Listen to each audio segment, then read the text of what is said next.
Ladies and gentlemen, boys and girls, welcome to RaceFace.Pro and welcome to round 5 of the EG Evolved ACC GT3 Championship right here in Belgium, Spa. My name is Stephen Koenig and it is going to be an absolute treat to go around a legendary circuit such as Spa. One of our longest circuits on the calendar, now looking to be home for round 5 that can be critical for the championship points in both our Pro and Pro-Am, but it's got also the drivers very, very concerned of what they can do.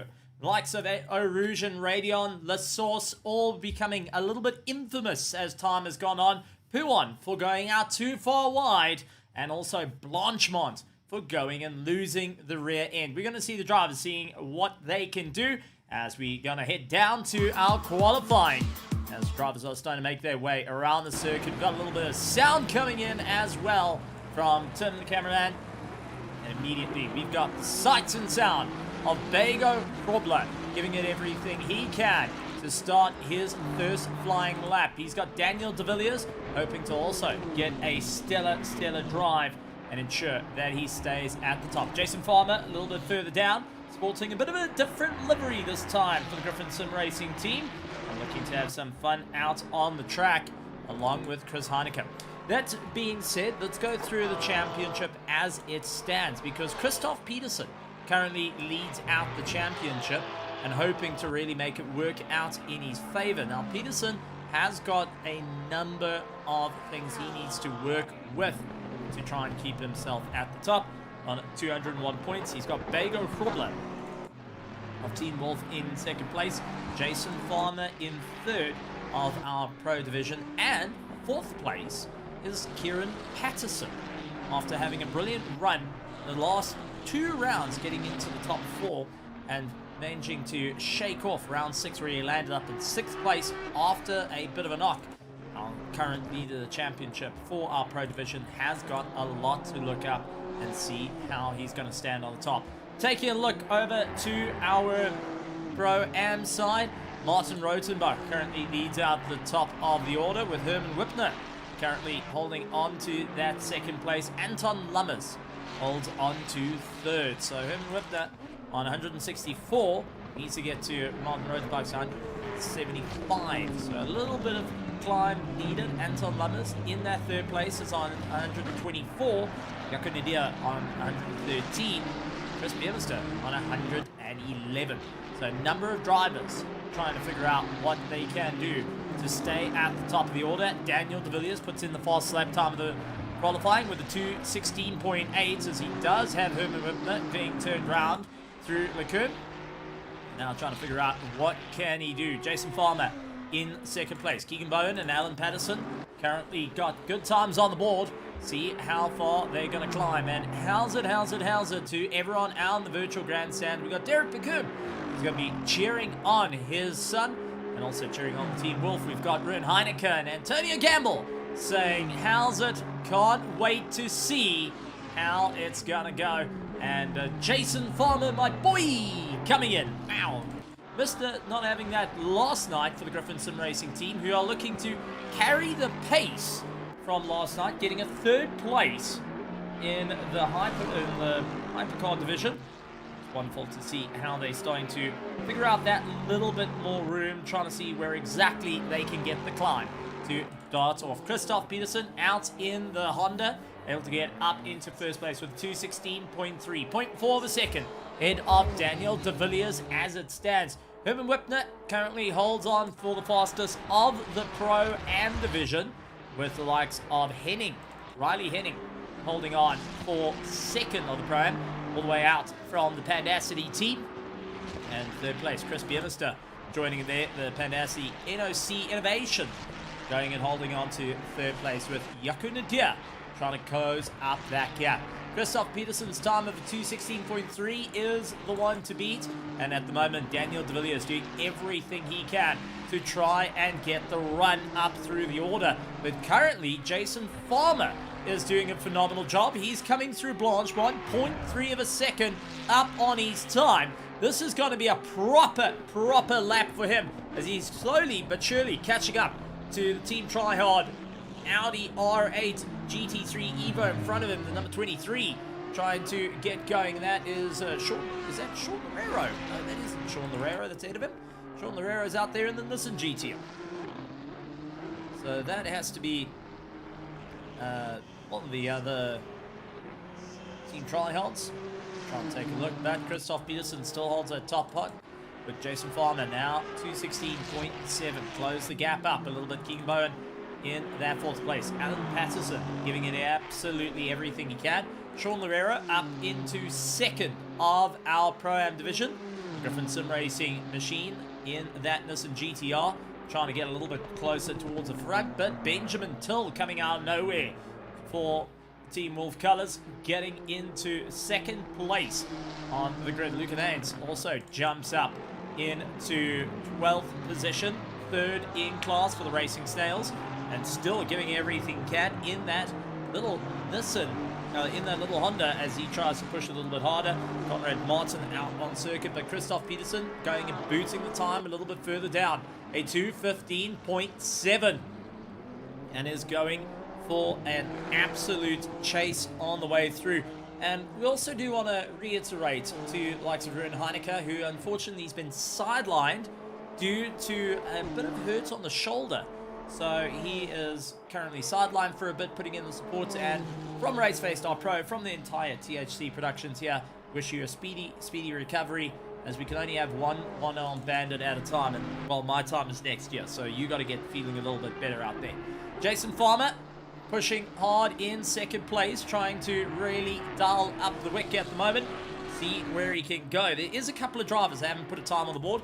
Johan Verveers needing to get a little bit more of a charge, as he hasn't got a time on the board. Henk Petersen, along with Christian Zetzman and Bego Frobler, trying to get their times on the board. Ludwig Zetman trying to push for the team tryhard and seeing how he can go that little bit further up the road.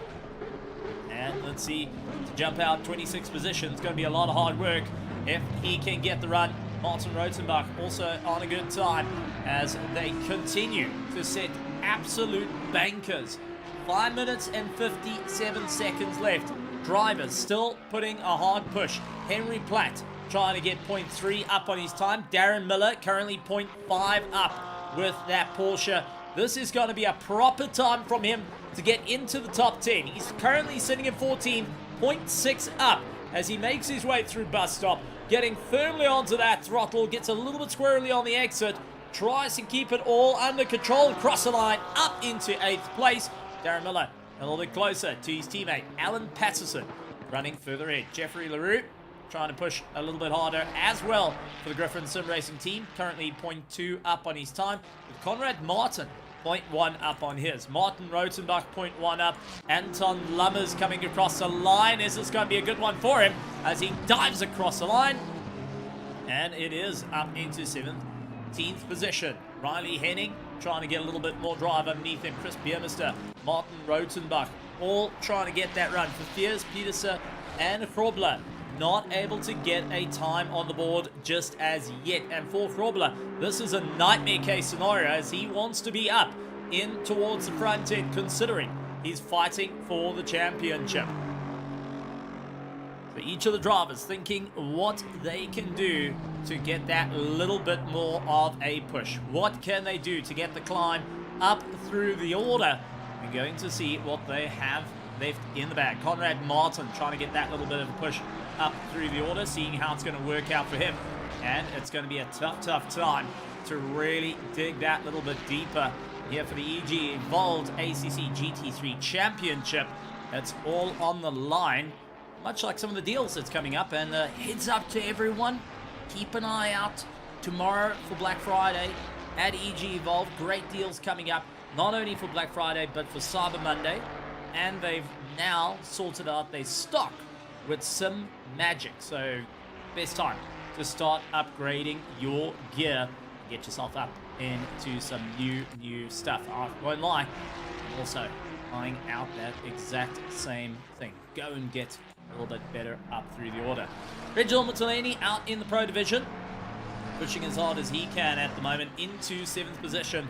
trying to get the climb further up. One to stay in that top 10 ahead of Alan Patterson, Darren Miller, and Chris Heineke, keeping each other busy. Herman Whitner down into 8th position, trying everything he can to really dial up the wick. But at the moment, Johan Verveers on for a stellar drive after seeing John Verveers taking a stellar 3rd place last night. Johan has now got the pressure to do exactly that, to get into the top 3 and continue on the fight for the Verveers name after some incredible driving needing to be done. So Verveers currently 0.9 of a second up, much like Gerard Pretorius at the moment. A little bit further down, the Griffin Sim Racing team Mustang trying to get a little bit more pace, currently 0.8 of a second up, make his way through Blanchemont, down the short straight, aim for the bridge just as you cross over on the line, hard on the brakes, bring that nose forward, down into 2nd gear, down into 1st for the left-hander, and bring that throttle straight to the floor as you get flat over across the line. Gerard Torres up into 21st position. Verveers 1.1 second up on his time, does come across, and a huge leap into the top 5. A stellar run on his part, and to get 1.1 seconds underneath the belt is great to see. Henk Pieterse is the only driver at the moment that hasn't got a time on the board and is absolutely nail-biting to see if he can get it done. Just been putting a wheel wrong every which way possible and been eliminating those chances. And so far, his quickest lap time of 2:18.6. Oh, and he just goes and throws it all into the dirt. Was up on his time, but decided not. When the 2:18.6 that he did set would have moved him up a little bit further. He would have been ahead of Christian Zetzman. However, now we'll be starting from 33rd position in the start of this race. So a couple of drivers definitely going to be feeling it during the course of this race. And for the start here at the beautiful Spa-Francorchamps, Jason Farmer currently in the fight for the championship, 0.1 up on his time. Daniel de Villiers also hunting for his championship, 0.2 as he comes across the line, unable to get a bit of improvement to jump ahead of Christoph Peterson's 2:15. It does set a 2:16.3 on his run, so getting that a little bit further up the order. Reginald Mutilani and Keegan Bone deciding they are going to bail out of qualifying and wait for their time. Benjamin Till also having a good time out there. Chris Biermeister currently 0.4 up in the Ferrari 296 for the Pandacity machine. Will come across the line, gets himself up into 19th position. Henny Porchita continuing on his drive with Kevin Schuten a little bit further down in 32nd position. So a couple of drivers trying to find out how they can give it that final push with 20 seconds left on the board. It is all about getting those top times here for the both Pro and Pro-Am division, with the Verveers currently leading out the Pros, or the Pro-Ams, with Whitner and Sean Loureiro running in 3rd place for our Pro-Am. Beyond that is Christian Zetzman, Anton Lummers, Conrad Martin, and Chris Biermeister. But for our pros out there, Christoph Peterson, Daniel de Villiers, Jason Farmer, still on the circuit, trying to improve. Henry Platt, Alan Patterson, Jared Becum, also trying to get that final push all the way through. Jason Farmer, no improvement from him. Does it 2:16.5 instead of the 2:16.4 he set earlier. 0.3 up. De Villiers gives chase to Peterson. As Peterson makes his way into the top of turn 3, he continues on his drive. But for Daniel de Villiers, it is a push of note. If he can keep this pace, he will be able to get right into it and try and get ahead of Christoph Peterson. Unfortunately, he ran a little bit shallow through the right-hander, costing him a bit of time, trying to push a little bit harder now to get that 2:15.7 in through Blanchemont, giving it everything he can with the twin turbo. Pushing is what he can do. How far can he push to get into first place? Nails it through the final corners, into the bus stop, gets flat on the power, 0.2 up on his time, and slams across the line with a 2:16.2. Unable to get that 2:15, and will have to settle for 2nd place. Christoph Peterson still out on the circuit, but Henry Platt currently 0.5 up on his time. Gavin Schuten going at 0.6 up on his time. So this is going to be a good time for Schutten to get into the top 20. 0.6, 0.7, 0.8, and a 0.9. Nearly a second up on his time, and does get a second up on his time. Schutten up into 30th position after a stellar exit through bus stop. Losing a little bit of time in the middle sector, but was able to pick it up in the final. Henry Platt next to come through, trying to give it that last charge. 0.8 up on his time, getting into the top 10. And Henry Platt up into 4th place, going and slams his time across. Jeffrey LaRue, 0.1 up, moves up to 14th. And what a drive from them. So, as drivers now start to get ready for round 5 of the EG Evolved ACC GT3 Championship, the final championship for ACC in 2025. Folks, that is a scary thought to think of how close has come to the end of this year. How many rounds they have to deal with. Well, round 5 we're going to see tonight, but in an 8-round championship, every point is crucial to stay at the top. The question is, can the drivers be able to work out that extra push to get that extra little bit of pace and see where exactly they can stand at the top? And it's going to be a hard one for every single one of them. Let's remind you that Christoph Peterson currently leads out the pros, with Martin Rotenbach leading out the Pro-Ams. Both are not secure in their first places yet. They've got a lot of pressure on them. Let's head down to the grid. Take a look at our cars as they start lining up. And this is the run to Eau Rouge. And that little hill is where the drivers are going to be concerned. Christoph Peterson has a perfect look at it, and you can see how you go down the mountainside as before you start ascending through the big sweeps. The short left-hander followed by the long right-hander, where you've got to keep feeding on the power, and the competition around him is going to be a bit stiff, with Daniel de Villiers, Jason Farmer, Henry Platt, Bagel Krobler, Jan Verveers, Herman Whitner, Darren Miller, all around seeing where they can try and get that little bit more of a charge to see where exactly they can stand at the top of the order, and who has got the guts to keep their foot flat come to lap 2 when the tires are a bit warmer here. It is 13 degrees out on track, and it is rather chilly for our competitors out there here in Belgium, and they're going to have to contend with some very slippery surface to deal with at the start of the race and gently bring their tires up to temperature. 2 mandatory pit stops needed, and each of the drivers will need to focus on what they can do to stay at the top of the order for the 2 pit stops. When are you going to work it in? Are you going to get a short stop out of the way after lap 1? We've seen a number of drivers do that.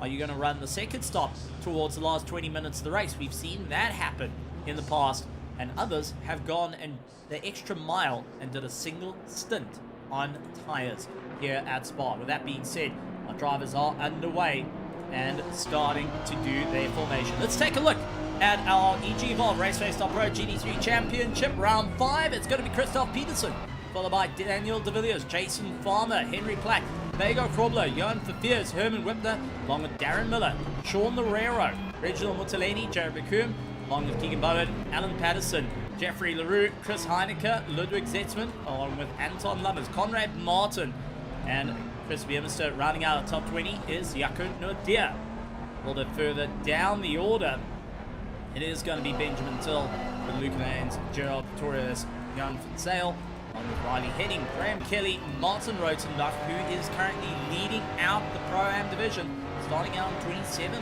Not going to be too happy on that one. Jackie Alberts in 28th has got Henny Polkita, Gavin Scruton, Christian Zesman, Shavish Besson, and along with Henk Peterson rounding out our field. It's good to see Jackie Alberts returning back to the circuit. Been a while since we've seen Jackie go out and really push, and hopefully he still remembers where the throttle and the brake is for this race, because it is going to be an absolutely wild 1 hour and 20 minutes worth of racing for our drivers to stay at the top of the order.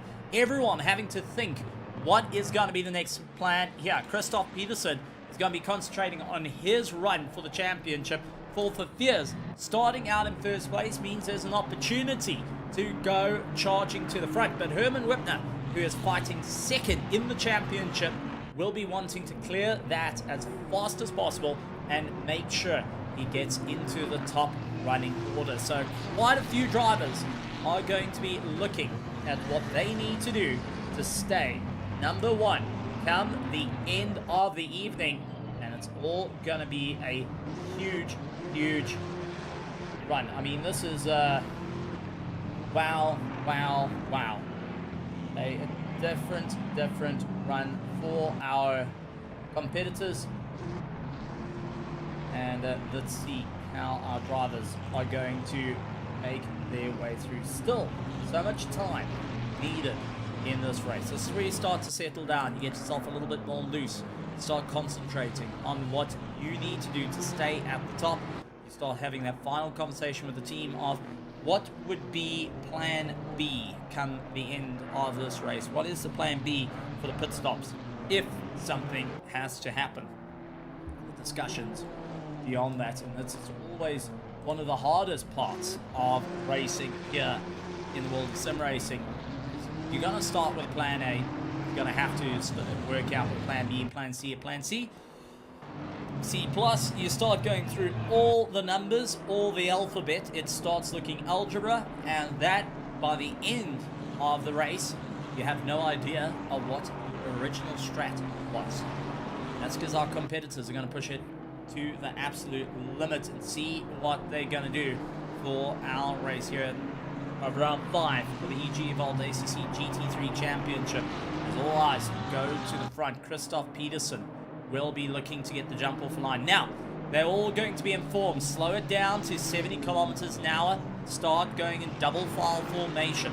The start line is not coming through bus stop, like most people would want to consider that, hang on, bus stop is where you go racing. No, in the world of ACC, you actually start racing as you go down the hill, descending to Eau Rouge, where life gets rather tricky. So it's going to be side by side through Lecum, and the front end of our field will start to accelerate. The back end of the field, however, and I'm going right back to about 30th, 33rd, will still be going around Lecum when they get the green flag.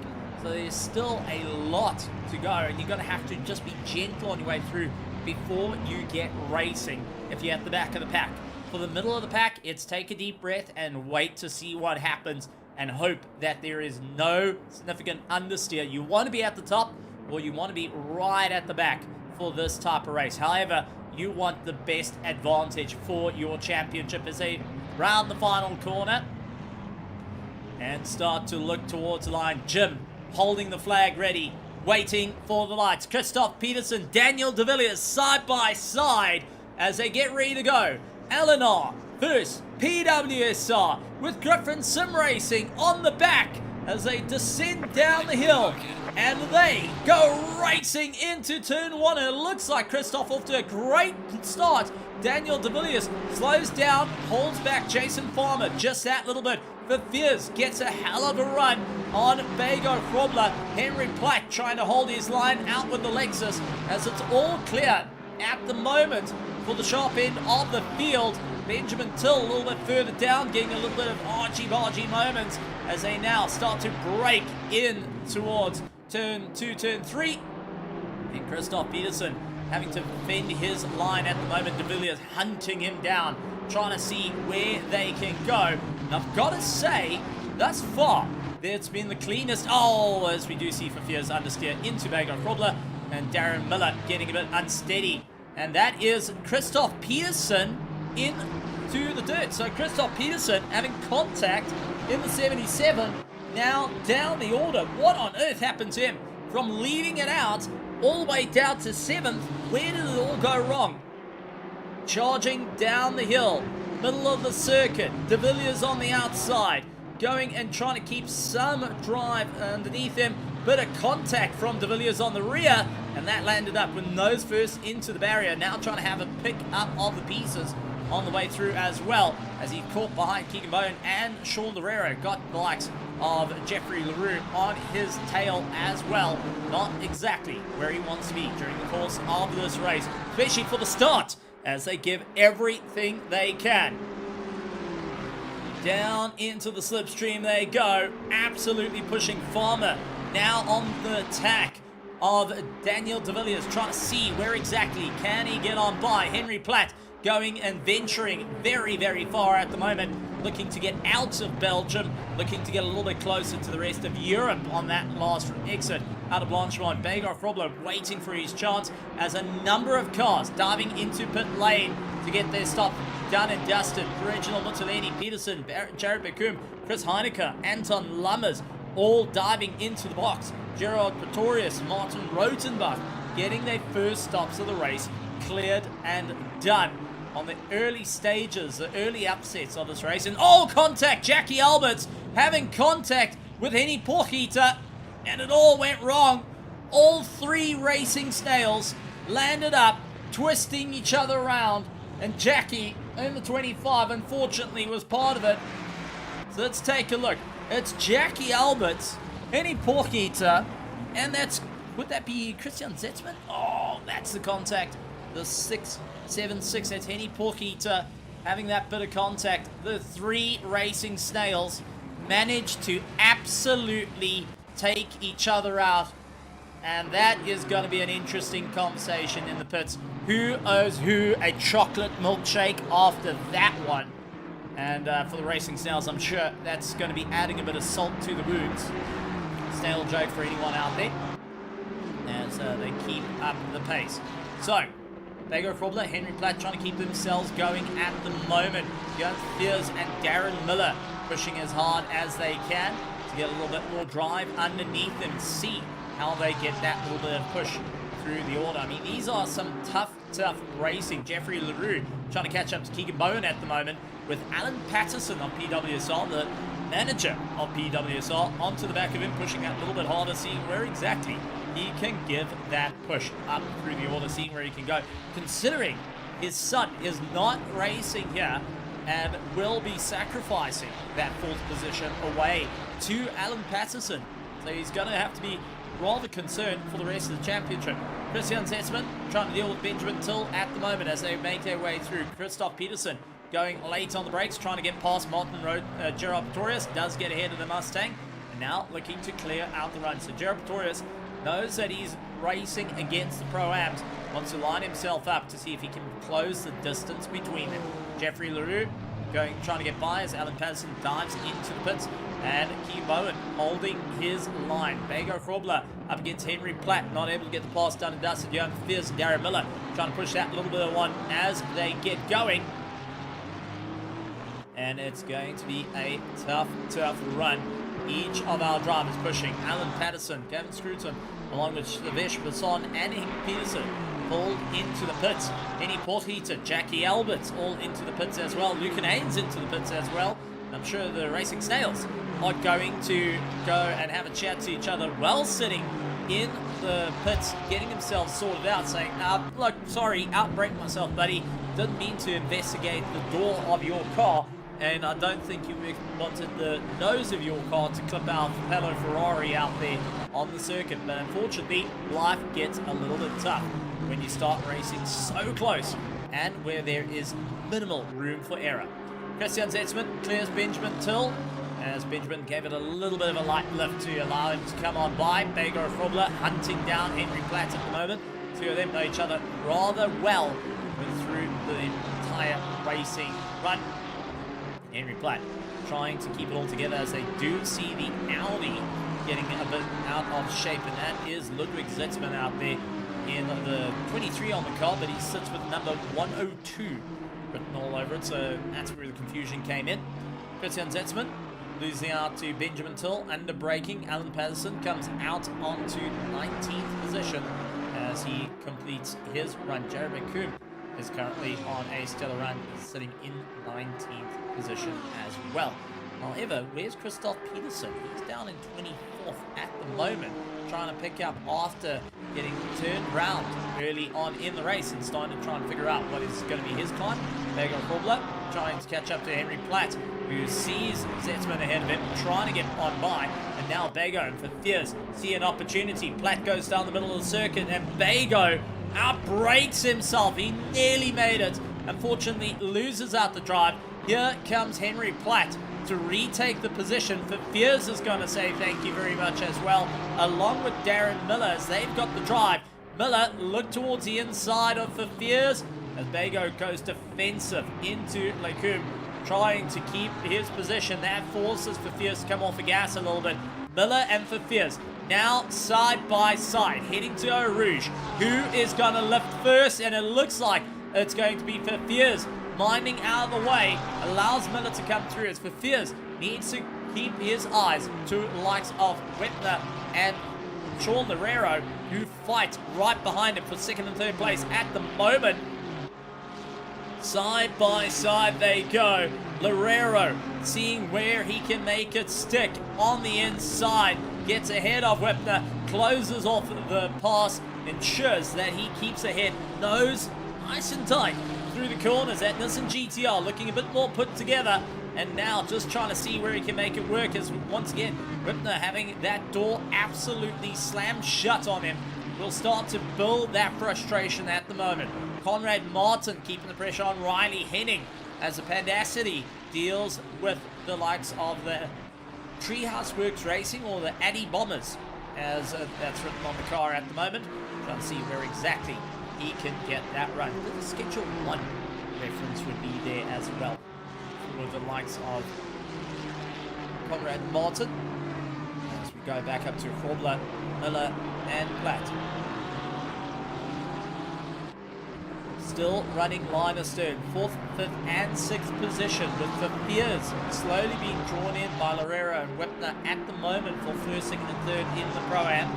Chris Bienister trying to keep up some drive, as each of the drivers trying to see what exactly they can do. Side by side for Christoph up against fellow front runner in the championship, Martin Rotenbach, who leads out the Pro-Ams.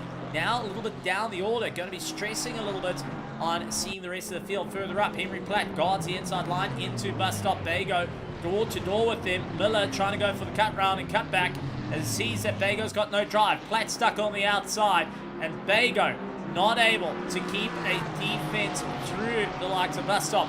Now has Miller looking around the outside, seeing if he can try and get on by. Big send for Bago. Crawler up on the inside of Platt.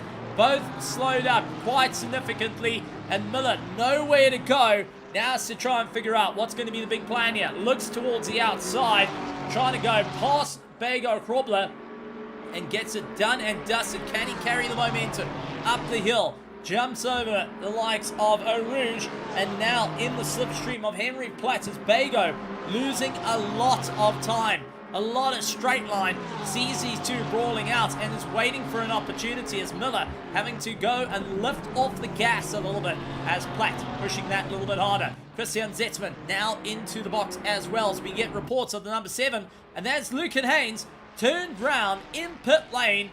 Unfortunately, I think cold tires got the better of him. Sweeps across the nose of Benjamin Till. Very close moment there for that front running bunch. But now, here is where the challenge comes in.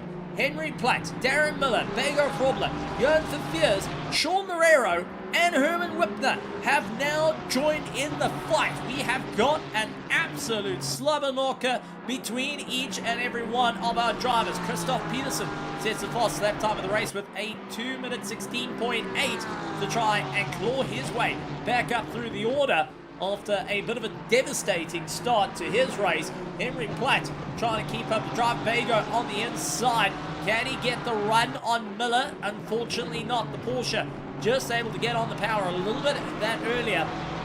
Managed to bring himself back into top contention. So great running from our competitors as they continue their charge up through this race. Sean Lerero now all over the back of Johan Fears, as we now see a fight for first, second and third in our Pro-Am division. And there is Lucan in the wall again, the number 7. Unfortunately having a tough time out there, and unfortunately going and biting the dust yet again. Daniel De Villiers sets the fast time. Oh, Henry Platt, Miller, Bago all going out of shape, and that has just compromised the likes of Sean Lerero and Fears along with Wepner. What on earth happened into the likes of the bus stop? Let's quickly go and take a look. Henry Platt leads out with Darren Miller right on the tail of him. Now, was there contact between the two of them? Darren Miller trying to slow the pace down. Henry Platt goes and stops, and there is the lightest of contacts, and it was just bumper cars on the way through, and Sean Loureiro takes most of it. Fears loses out at the top of Eau Rouge, now falling down to 9th position. Sean Loureiro and Whipner holding out for the lead of our Pro-Am. Bago getting clear of the fights. Now in clean running, Keegan Bowen comes into the fray as well for 4th place in the Pro-Am division, with Henry Platt a little bit further down the order. So a couple of drivers not having an easy time out there. Henk Petersen caught himself into the wall, going and losing that rear a little bit too much, as we do see Herman Whitner with Keegan Bowen right on his tail. Johan Fears into the pits, trying to get his stop done. Luke Nates into the pits, getting some work done to his car after the impact with the wall he had earlier. So drivers trying to figure out what is the next solutions for their race. Christoph Peterson hoping to clear through. We'll see next on the cards is Alan Patterson along with Chris Heinecker, who are up into that top 10, the earlier stops, along with Jared Bakum up ahead. So this is going to be a bit of an interesting fight for him to claw his way back into championship contention to ensure that he says up to a great run.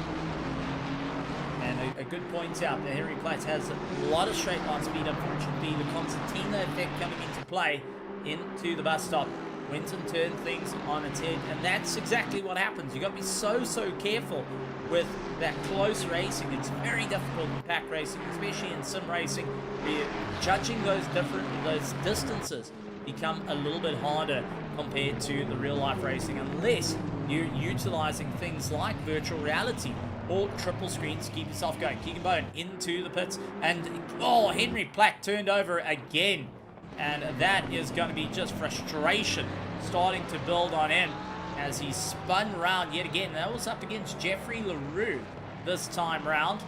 Now will be joining in 13th position. Keegan Bowen, Graham Kelly into the pits, but for Platt into the bus stop, got real slow again, and unfortunately getting turned round, now having to pull his way back through the pack. Chris Heinecker onto the back of Alan Patterson, and immediately seeing Christoph going and tailing them at the moment. Heinecker in a little bit of a hurt at the moment for the Griffin Sim Racing team, trying to see where exactly can he clear on by. Christoph Peterson starting to flirt with those track limits. Going to be so careful on that run. Darren Miller trying to pick up the pace, and a little bit of damage to the front end of his car. Now has Conrad Martin as they're trying to get past Christian that would be Christian Zetzman in the Audi, who lands off into the dirt. Sorry, that was Ludwig Zetzman that landed up in the dirt and going and getting a bit of damage to his car as well. So a couple of drivers not having an easy time out there, trying to see where exactly they can get that bit of momentum. Henry Platt, once again, having some difficulty on his way through. A 4th place starter, now dropping down to 12th, and is yet to do his first pit stop. Keegan Bowen coming out of pit lane, hoping to get ahead of Jared McComb, who's going to be charging his way through. Jared up into the top 15. Keegan into 16th position. Alan Patterson into 17th. Christoph Peterson into 18th. 4th of those that have done their first pit stop here tonight, and looking to try and call his way back up towards the top. Daniel De Villiers, Jason Farmer, Bago Krobler hold on to the top 3 for our Pro Division. Sean Loureiro, Herman Whipner, and Chris Beermister, who we got currently on screen, trying to catch up to Jeffrey LaRue, is holding on for that 3rd place in the Pro-Am. De Villiers into the pits. Now this is a bit of an interesting call for De Villiers. As he gets into the pits, he hands over the baton to the likes of Jason Farmer to start opening up that little bit of gap. There you go, Krobler up into 2nd place. Sean Loureiro, Herman Whipner all coming on by as well. So De Villiers is seeing if he can possibly go for the undercut on the rest of the field, as Christoph Peterson goes past Alan Patterson, as they've been fighting it out for on-track position. Doesn't mean that Alan has to be the nicest guy in the room to allow him to come by. You're both fighting out for on-track position, both fighting out for class position, and If you just happen to assist your teammate that little bit further, well, that's just an added positive when it comes to racing with teammates out on the circuit for Peterson, who is trying to close up the gap to Daniel de Villiers, who is now just coming into the pits. Will be stopping in the box. Sees the trail bullets team of Johan Verveers unfortunately stopped after his run in with the wall, and a various amount of cars as well. Christoph Peterson onto the back of Keegan Bone, trying to see where he can come on by. Is this going to be enough to get ahead of Daniel de Villiers? Benjamin Till into the pits as well. Is this going to be the charge? De Villiers coming out of pit lane, 1 corner to go, and Christoph Peterson has been held back just enough to keep behind the likes of Daniel de Villiers, who exits out of pit lane. And Peterson, too far down the order, can't see a way past the Aston Martin as yet. He's going to have to carry a lot of momentum up through Eau Rouge, and just losing out, actually getting all out of the power there of Keegan Bowen. He's not wanting to be caught out. So Daniel de Villiers leads out those that have done their first pit stop, with Jared Verkuim holding out for second of those pit stops. Keegan Bowen and Christoph Peterson along with Alan Patterson all trying to keep their way around. Benjamin Till, Gerald Pretorius all going and pushing that a little bit more. Ludwig Zitzman out there on the circuit, still going, no matter what, is going to see it through to the end. I hope that they can get Johan Verveers out onto the circuit as well, because you don't want to see him going and losing out the run there. So a call out to the Verveers family, get that car back out on circuit. Might be laps down in this race, but it's worth seeing it through to the end. Keegan Bone dealing with the likes of Alan Patterson side by side. The Ravenous Motorsport going and landing up a bit wide out there, and wide-eyed for the Crow, as Alan Patterson of PWSR going and leading that little bit of pressure in. Yaku Nadir now into the pits as Jason Farmer leads out the pack, starting to hack his way through the back markers as it stands. So a couple of drivers needing to get that bit of a chase. One retirement, unfortunately, out of the race, and Johan Verveers a possible retirement unless they can get that car back into the running. I most certainly hope so, because it is sitting in pit lane and possibly has a chance to rejoin during the course of this race. We'd like to see from start to finish the Verveers getting across the line, considering after the great momentum on last night's race. Sean Lerrero and Herman Whipner fighting out for first and second in the Pro-Am class, running line astern at the moment. No real breakaway between these two, unless Herman Whipner taking a little bit too much dirt, bouncing over. Looking at their times, relatively the same. Last lap time for Sean Lerrero is 2:17.7, with Herman Whipner 2:17.875. So very close in times to one another. Darren Miller, Riley Henning keeping the pressure on one another. Chris Bimster and Jeffrey LaRue just slightly up the road from these two. Also now trying to figure out what they can do. The Pandacity machine up against the Griffin Sim Racing machine. Now this is where it gets a little bit interesting. Both trying to push that a little bit more, both getting support of their team and information from their teammates out on circuit of what's working, what's not, and where are they sitting in this race. What's the chances that they can keep up the momentum and can stay in a sustainable run nonetheless. Darren Miller, who's pushing hard after a brilliant climb in the start of the race, unfortunately going and throwing him down the order. Currently lies in 8th place, trying to go around the outside of Riley Henning through. Launchmont not able to get it done. Jump on board with the Porsche, absolutely screaming his way through. He didn't lift when he turned in, just to try and give a little bit of room. He's trying to spot the brake marker. Mago Krobler into the pits. We'll see the rest of the field now coming through as we're going to take a look on board with Herman Whipner trying to close up the Sean Lerrero. Now, take a look at the steep climb up through Eau Rouge. You've got to be so careful about the aero wash coming off the opponent's car. Flat out, light lift off the throttle, carry the momentum all the way through, holding 5th gear for Herman Whipner to try and close up to Sean Lerrero at the moment. Not an easy time out there. Riley Henning losing out to Darren Miller in a straight line, and now Darren Miller looks to carry on the climb. Riley Henning needs to catch up to Chris Biermester up ahead to be able to be sit in 3rd in class at current. Christoph Peterson trying to clear past Jared McComb, the likes of Team Wolf, keeping things rather interesting with Jared late on the brakes, trying to stay ahead of Christoph and really put pressure on that little Honda. However, wasn't able to hold him back, and now Alan Patterson immediately lunges onto the back of that Lamborghini and decides, hang on buddy, this is my time to shine. Something that Alan in previous seasons was racing in the Lamborghini, knows the pros and cons of the car and where it's going to go. So we are getting reports that the 25, Jackie Alberts, may have had a disconnect and unfortunately getting caught out. So just waiting on confirmation there for Jackie Alberts, but on my timing screen started acting a little bit funny on the exit.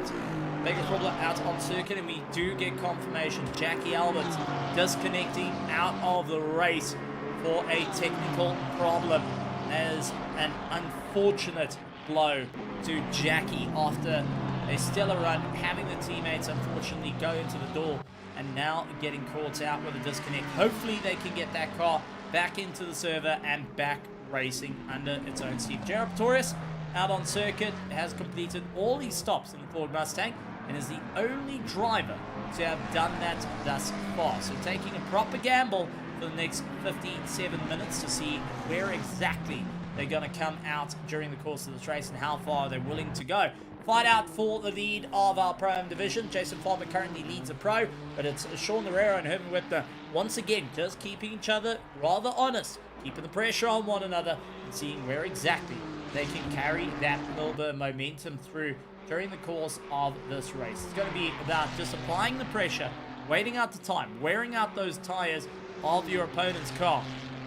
Start working onto that fuel usage as well.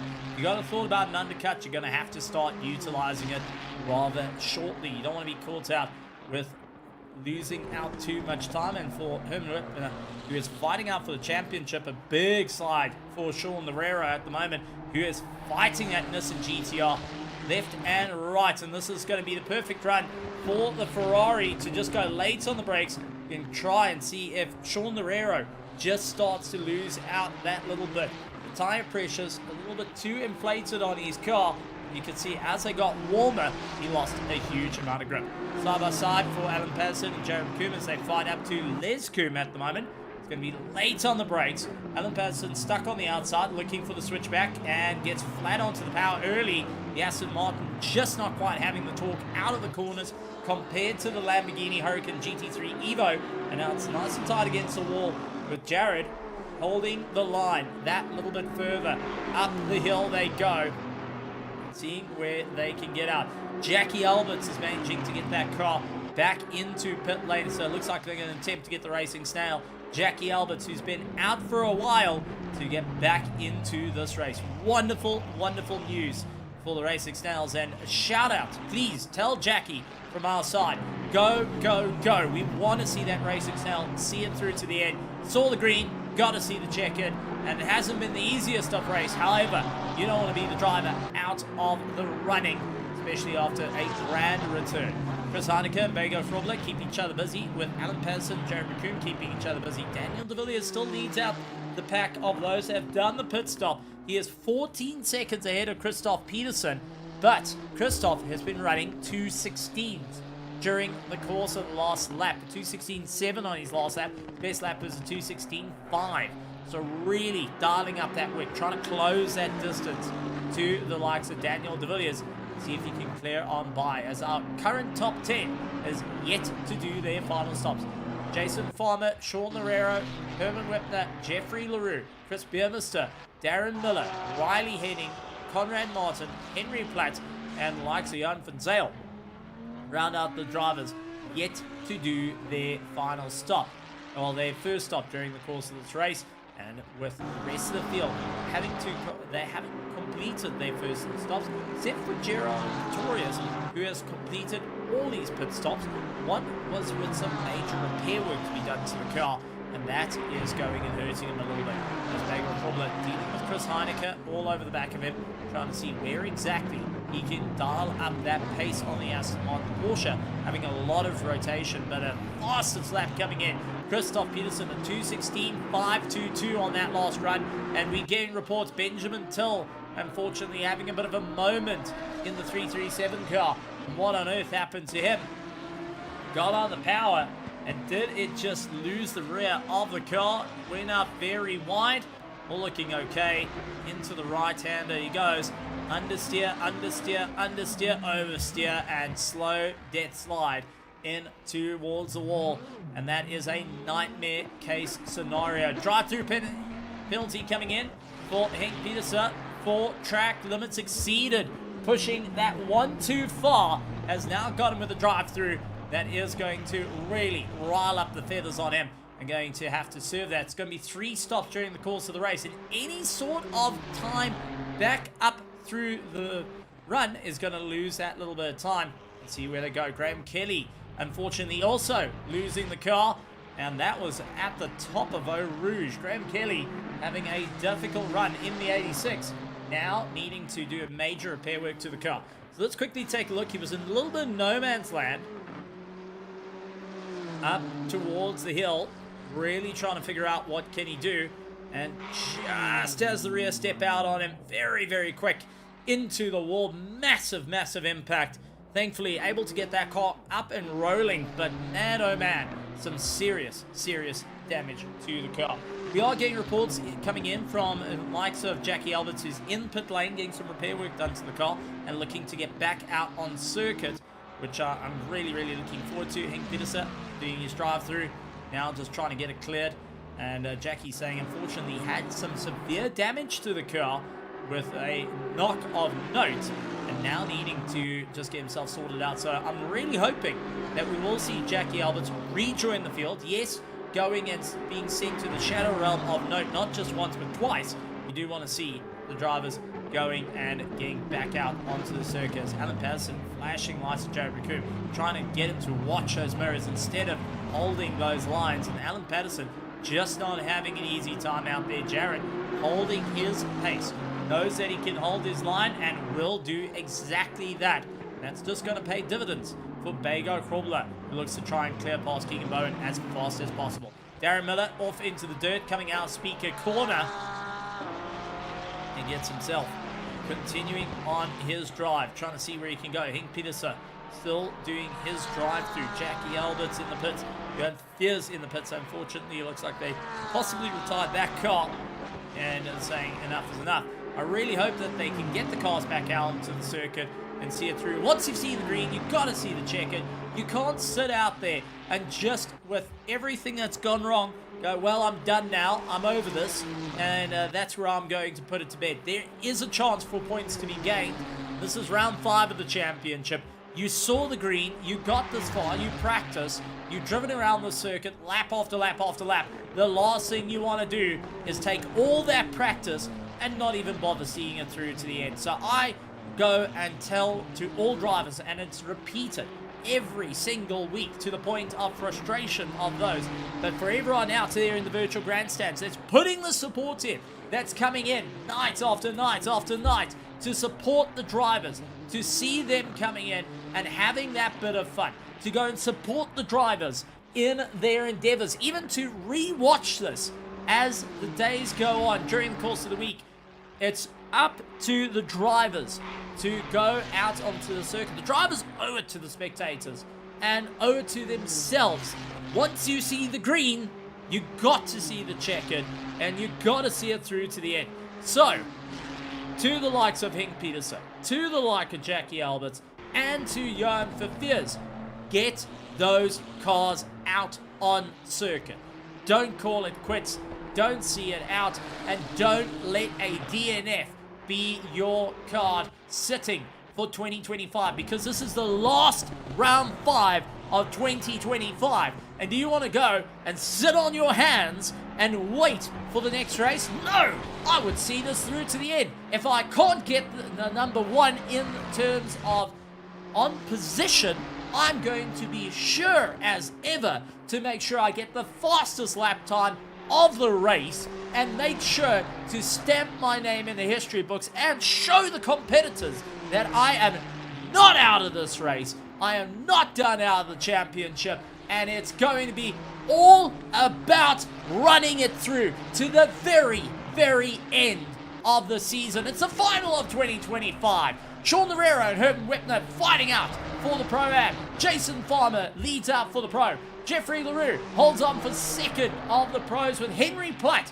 holding third. Chris Beermister is lying third place at the moment in the Pro-Am division, but has got a lot of pressure coming in from the rest of the field, as we do see Anton Lummers, Darren Miller and Basson into the pits trying to get their stops done and dusted. Graham Kelly coming out after going and smashing the front end of that Godzilla. It is now fully rebuilt, sent back out, and not in new CGI colors. It is going and charging out on the circuit. Reginald Mutileni biting the dust a little bit there, now managing to get the car up and going. The Noob Nation trying to get it everything can. As he says, he's the new pro out on circuit and showing what he can do in a monumental fight. Chris Heineke and Keegan Bowen keeping the pressure on one another as they made their way through the left-hander into a long right where you just got to feel the throttle through. Chris Heineke going and really taking a lot of curb and is bouncing that Porsche out maybe a little too tight, and that's costing him time to Keegan Bowen, who we know the Aston Martins can absolutely mount the curbs and continue on the drive. That big front engine's able to get them a little bit more settled. However, Chris Heineke, if he can get the rotation just right on the car, he will be right underneath Keegan Bowen and forcing off that apex. So, drivers still pushing as hard as they can. Henry Platt, who's been turned around multiple times during the course of this race, up against Riley Henning, who is darting in and off on the circuit for the Pandassi team, trying to do everything he can. Platt immediately onto the back of him, and now Conrad Martin starting to draw in a little bit of time here. Riley Henning needing to think a little bit more of what can he do. A 2:19.7 on that last lap, now needing to keep ahead of Henry Platt, who is constantly looking to keep the pressure, constantly looking to keep going on and standing on towards the end. We are getting reports though, unfortunately, Jackie Albert is out of the race, and we have lost 3 drivers, not seeing it through to the end for various reasons, and it's a bit of a kick in the teeth there, unfortunately. And man, I really hoped that those drivers would get back out on circuit. I always want to see the drivers getting back out there, especially for the last year, 2025. Who knows what's going to happen for 2026. Keegan Bowen, Chris Heineke keeping the pressure on one another. Alan Patterson still unable to get past Jared Bakuma as Benjamin Till is into pit lane, trying to see where exactly he can keep up that little bit of a drive. So drivers seeing where they can go. Sean Lerero pulls into the pits, and this releases Herman Whitner now to take on the lead of the Pro-Am. And where is it going to come out to Chris Beermister, who decides to come into the pits as well? Riley Henning is the next one to come into the pits and getting it done and dusted. Conrad Martin deciding not to go in the pit lane, will continue on his race, and the likes of Jan van Zyl will be the next one considering whether he's going to be diving into the pits. And yes, he is. So the only ones that have gone out for our Pro-Am division is the likes of Conrad Martin and Herman Whitner, who are trying to go that little bit further in the race. They're trying to give it everything they can to see how far they're going up through the order. And always a tough time out there to really see what they can go. Now, here in the EG Evolved ACC GT3 Championship, we've seen drivers really get that little bit of a jump up through the order. One of the drivers last night that was racing, Vietia Buerta, who has recently just gone through a major upgrade with Mazda, thanks to EG Evolved, is currently enjoying his run. So if you're looking for the great specials and looking to upgrade your gear, whether it is from building on the frame that you've got, getting a new one, the aluminium T-slot, which is absolutely perfect for a rigid base to keep yourself going. Not only do we have our competition there, if you participate in the seasons, you are put in a raffle for the Simulator Cave aluminium rig that gets handed out at the end of this year. but we also have EG Evolved going to be giving you some great specials. And as I said, keep an eye out on the runnings for Black Friday, as there is some rumored to have some great deals coming through rather shortly and rather excitingly for the drive. Ooh, bit of contact with Alan Patterson and Jared McComb. Jared trying to break that a little bit later. Alan trying to go underneath him. That little clip on the rear got that turnaround, but now Alan free on the run. Continues on his dive. Sean Herrero up into 15th. It's completely stopped, but we have seen an interesting pit stop coming into play, as it's Christoph Peterson who's gone in for his second stop to try and run clear of the likes of our leader, who is up in 6th position. So Daniel de Villiers, who's running first of those that have done their first stop, is now got to be concerned. Christoph Peterson is doing his second stop of the race and trying to get himself sorted out, leaving pit lane now. He's hoping to get ahead of Anton Lummers, who has already completed all his stops. Vish Basson, along with Graham Kelly and Gerard Pretorius, who are out there. So Christoph Peterson does come out ahead of them. He will see one of the Griffin sim racing machines come launching on by. That is number 27 of Jeffrey LaRue, who is further up in the order. He's currently 3rd in this race thus far. So it's Jason Farmer, Herman Whitner, and Jeffrey LaRue. They're running 1st, 2nd, and 3rd overall. Jason Farmer, Jeffrey LaRue, Henry Platt running 1st, 2nd, and 3rd in pro, with Herman Whitner, Conrad Martin, and Martin Rotenbach, who has completed his stop. While his first stop is currently running in 3rd place. So, I mean, this is going to be a proper chase through. Bro logic, the more money you spend, the faster you get. Well, I surely feel a bit quicker with the type of gear that's out there, and honestly, one of my go-tos would be getting an H-pattern shifter and going and doing some classic racing with the clutch. That is actually fundamentally quicker. Did you know if you had to go and do AC or iRacing with a H-pattern shifter and a clutch, that you can be a second faster than the rest of the competition that are utilizing auto blip? Fun fact, more you know about sim racing, more you know how to get that little bit quicker in something rather fun. But however, when you're out in this type of competition, you want to get every bit of feel that you can and have lossless in your frame. You don't want to have too much rotation and too much rattling going around as well. Bagel Froblet going and getting a little bit of climb past Herman Wentner, and now trying to get the absolute chase down to Alan Patterson at the moment. Bit of a joke coming for our handbrake. Well, don't need a handbrake. I am naturally the handbrake.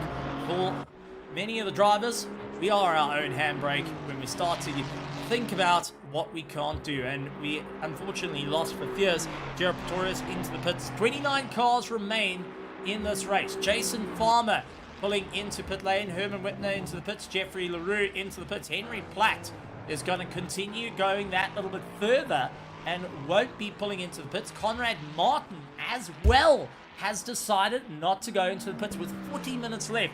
They are yet to do their first stop, and they are going the long run in this race to see how it's going to go. This is an interesting call coming in for them, as Platt and Martin are now going that a little bit further into the race to see what they can do. Daniel de Villiers pulls into the pits for his second pit stop to try and get a little bit clear of likes of Christoph Peterson, and hoping to get rid of that undercut that was pulled a little bit earlier. Christoph down in 21st position, has got the fastest lap time of the race, however is too far down to really make an impact at the moment. Gavin Scruton trying to go up on the inside of Christian Zetzman, not able to get on by at the moment. And we've also got the elder statesman, the Zetzman father, watching his sons out there, who I believe was racing this past weekend at Red Star Raceway on motorbikes and had a lot of fun out there, was keeping an eye on the pack. Now getting to watch his sons out fighting here at RaceFace.Pro in our premier series, the ACC GT3 Championship, proudly sponsored by EG Vault and proudly brought to you by RaceFace.Pro. So Gavin Scruton trying everything he can on Christian Zesman through Blanchmont. Couldn't quite get the drive. Now seeing where he can go. Reginald Mutaleni, Jaco Nodia, Jeffrey LaRue, Daniel De Villiers, Herman Wepner, all going through. But is it going to be enough for our drivers to continue on the pace? LaRue leads pit lane. Likes of Loureiro leads pit lane. De Villiers still in the pits trying to get out ahead of likes of Christoph Peterson in 21st position. So a number of drivers trying to think of what they can do. Jared Raccoon dealing with Jason Farmer at the moment. Drive-through penalty coming in for Riley Heading. 4 track limits exceeded, and we'll be having to serve that drive-through as well. So absolute nightmare scenario for likes of Riley Heading, who was on that solid climb up through the order. Now, unfortunately, going and losing out that little bit of time, having to figure out what is going to be the game plan for his race and trying to make it through. Conrad Martin into the pits. Henry Platt continues to circulate at the moment, trying to go that little bit further in the race, seeing the likes of Ludwig Zetzman coming out of the pits and clearing on by. This is an interesting call for Platt to go that little bit further to try and stay in the running. Alan Patterson is yet to do his final stop. Bego Frobler, Jared McComb, Jason Farmer, Chris Heineke, Keegan Bowen, Herman Wepner, Loureiro, Jeffrey LaRue, Chris Biermser, Riley Henning, along with Christian Zetzman and Darren Miller, along with Gavin Schutz. Now I will talk about that. Alan Patterson, Conrad Martin, Bego Frobler, Jared McComb, all pulling into the pits. Jason Farmer, on the other hand, does not decide to go into the pits. He's going to go that little bit further in the race as well. See where exactly he comes out at the end of this. This is a hard push for each of the drivers, and where the planning has come into play of who's able to move up through the order. Christoph Peterson, our leader of the Pro Championship, up against Henny Porchita at the moment, the Racing Stales, who landed up with an entanglement between all 3 of the Racing Stales, going and now just mining out of the way and seeing where the fight is. He knows that his fight is with the likes of Gavin Scruton up ahead, and he can utilize the tow from Christoph Peterson to bring himself a little bit closer to the likes of Scruton, see where he can go and get it done and dusted. He's got his final stop he needs to do, however, where the likes of our fellow Prams are needing to do the same thing, except Jaco Nadir, Martin Rosenbach, Anton Lammers, and Van Zale, who are a little bit adrift of him at the moment, and he's going to have to be rather cautious on the approach. Conrad Martin into the pits, Alan Patterson, Bego Frobler, Jared McComb, and we got reports. Oh man, we were just talking about Henny. Oh man, that is commentator's curse at its absolute finest. Losing it through Blanchmont and the 676 car getting out of shape. Let's take a look through Blanchmont, where the Ferrari decided to be a bucking Bronco underneath him. And quick little blip on the throttle disconnect there and just slid the rear around, coming through the left-hander, and unfortunately coming to a little bit of a rest. Thankfully not into the wall, but compromising his positions on the running. So a couple of drivers still need to push a little bit harder. Darren Miller dealing with Christian Zetzman at the moment, as Zetzman keeps a very close eye on the battle behind. He knows that Miller's going to be pushing as hard as possible. We jump on board with the Aston Martin, seeing Miller going for the inside line. Is he going to have a good drive here? Looks to try and hold it. Does get ahead of Christian Zetzman and continues on his drive to go that little bit further in through the race. So a tough time indeed for them, as we do also get reports of Keaton Bode coming out of pit lane. Now getting overtaken by Anton Lammers. Martin Rotenbach also getting overtaken. Oh, a little bit door-to-door action between the likes of Jaco Natir and Jared McComb, with Jared in the wall. Jared into the wall after that side-on contact. Let's quickly go to our top view and see what happens. So, Jaco Nadir getting right up towards the likes of Jared McComb. Braked a little bit early, and there is the big from Mustang. Oof, the contact to go on the side, and Jared, unfortunately, unable to stop the car before the contact up against the wall, costing him a few positions in this race as well. Henry Platt finally making his pit stop. Now getting overtaken by Jason Farmer, Herman Wepner, Sean Loureiro, Jeffrey LaRue, Chris Biermster, Riley Henning, all getting on by, and each of the drivers thinking what they need to do. Wepner dealing with Loureiro at the moment, who's hunting down, trying to see where exactly can he get the pass on Herman Wepner to go and take over the lead of the Pro-Am division. These two have been nose to tail with each other for a long portion of the race, and they continue to keep right on the back of one another. Henry Platt coming out of pit lane gets it to the toe of Chris Biermester, who's got a lot of momentum further up the road. Henry Platt now into 6th place, has to be cautious on his approach, seeing where exactly he can get that run. Martin Rotenbach, however, in a world of hurts, as he's trying to catch up to Chris Heineke, but is way down the order, out of the podium running for the Pro-Am division, and this is a compromising run. He took the gamble with that early pit stop. He took the gamble to go a little bit later in the run, and hoping with 33 minutes remaining here for round 5 of the championship that he's able to score the points. So he's able to push that a little bit further up in towards the race. So tough racing indeed. Our top 9 yet to do their final pit stops, with De Villiers and Peterson running first and second of those who have completed their pit stops.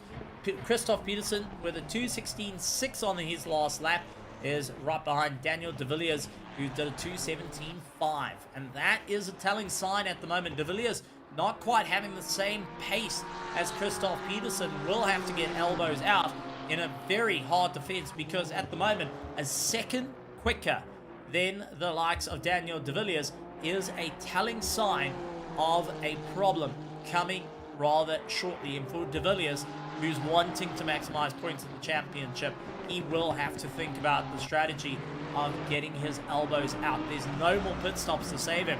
There's no more of just trying to undercut or overcut the competition. It's now outright pace and how wide you can make your car.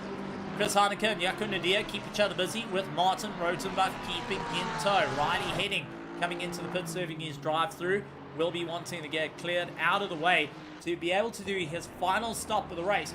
This is going to throw him out of the top 4, and unfortunately a compromising run, but it is for track limits exceeded, and there is a couple of places that you can land up having that, and one of them is going through Eau Rouge. You're too far to the left hand side or the right hand side. You put 4 wheels over, and also with Blanchemont, you put 4 wheels over, going through the corner of that line, you end of the run for each other. It's going to be a tough race indeed. So lots and lots of interesting gambles coming into play. Henry Platt all over the back of Chris Biermester, trying to push that a little bit harder, seeing where he can go. But I do suspect an interesting fight to build up between Peterson, De Villiers and Farmer come the end of this race. Wepner and Loureiro, who have kept each other rather busy, have now got a bit of a problem, as Jaco Nadir has done all these pit stops and is running further up in the order. See where he can go. Chris Biermester, Conrad Martin still yet to do their final pit stops, and see where they come out in the fight for the Pro-Am. Jaco Nadir dealing with Martin Rotenbach and Chris Heineke as they make their way down towards Eau Rouge.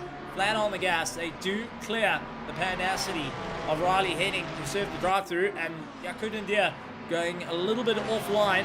Now, I do suspect that's a little bit of a warning that will be kicking up on his dash, saying, listen, take it cautiously there.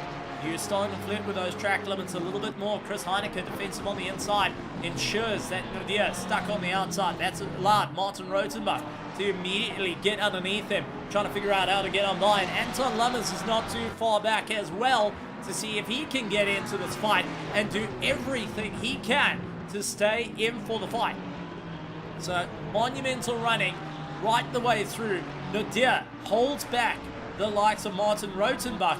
Daniel De Villiers needing to clear his teammate. Darren Miller will be ordered on the radio, please mine out of the way. I need to get past you as fast as possible, as they make their way into Blanchemont. De Villiers, with a stellar drive out of it, will want to clear the likes of Darren Miller, who moves to the outside but does not yield for his teammate. So this is an interesting call. De Villiers now right up against the back of Darren Miller, who continues on the drive, and De Villiers needing to utilize that toe a little bit more, wants to clear his teammate. He's showing intention, but Darren Miller not backing out of the fight is going to cause him to really start thinking about it. And Christoph Peterson, 9 seconds back, is a 2:16.4 and is closing at a rate of knots. De Villiers is hurting at this point with the likes of Darren Miller ahead of him, not backing out of the fight. Martin Rotenbach on Jaco Nadir now has Anton Lammers right on the back of him to deal with as well, as our Pro-Ams are starting to heat up for third place and see where they're going to all turn out. Chris Heineke is a pro. Gotta say thank you very much. Check out that fight as fast as you can. And Darren Miller loses out to Lux of De Villiers, keeps right on that rear wing, seeing how close he can actually bring it. Gotta be so careful not to upset the apple cart right now and cause De Villiers to lose out that little bit of time. He's going to be hoping to get as much momentum through.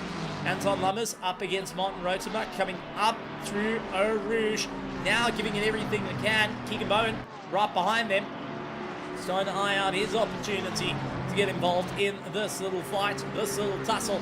Keegan Bowen, who's a pro driver, has every right to get into an on-track, overall fight at the moment. So tough race. Going to be towards the end. Jared McCoop trying to look on the inside of young Fonsale. Fonsale trying to guard the racing line. Does give a little bit of a lift. Looks for an undercut. Unfortunately, can't quite get it on the Lamborghini. Jared is able to slow it just slow enough. As we do see Riley Henning getting a little bit out of shape to Keegan Bowen.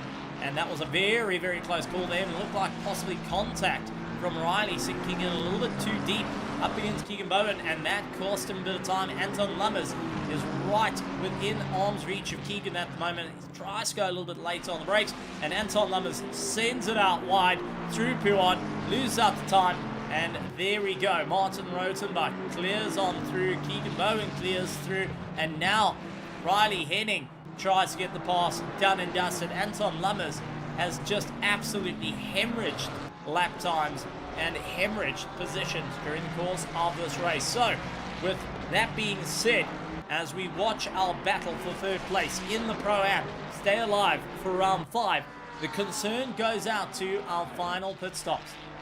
Jason Farmer, Herman Whipner, Sean Lerero, along with Jeffrey LaRue, Henry Platt, Chris Vermester, Conrad Martin, and Darren Miller are needing to do their final pit stop, with Riley Henning the last of the runners that need to do their final pit stop in this race.